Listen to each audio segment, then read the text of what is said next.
ಪಾಪಿ ಪಾಕಿಸ್ತಾನಕ್ಕೆ ಆಘಾತದ ಮೇಲೆ ಆಘಾತ, ಕ್ಷಣ ಕ್ಷಣಕ್ಕೂ ಪಾಕ್ಗೆ ಪ್ರತೀಕಾರದ ದಾಳಿ ಭೀತಿ. ಯಾವುದೇ ಕ್ಷಣದಲ್ಲಿ ಭಾರತದಿಂದ ಯುದ್ಧ ಸಾಧ್ಯತೆ.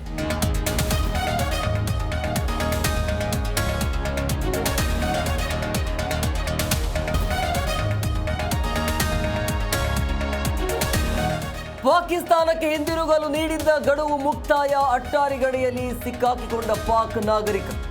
ಪಾಕ್ನಿಂದಲೇ ಕೆಲ ನಾಗರಿಕರಿಗೆ ನೋ ಎಂಟ್ರಿ.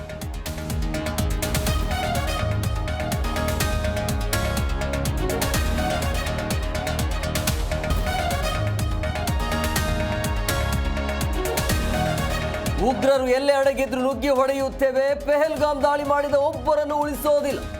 ದೆಹಲಿಯಲ್ಲಿ ಕೇಂದ್ರ ಗೃಹ ಸಚಿವ ಅಮಿತ್ ಶಾ ಎಚ್ಚರಿಕೆ.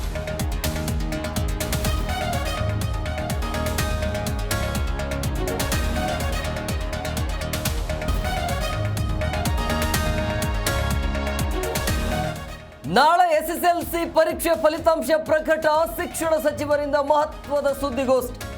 ನಾಳೆ ಬೆಳಗ್ಗೆ 11:30ಕ್ಕೆ ರಿಸಲ್ಟ್ ಘೋಷಣೆ.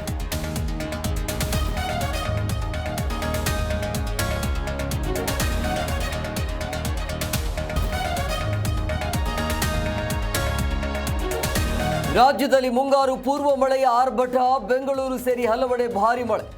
ಮಳೆ ಅವಾಂತರಕ್ಕೆ ಬೆಳೆ ನಾಶ, ಜನಜೀವನ ಅಸ್ತವ್ಯಸ್ತ.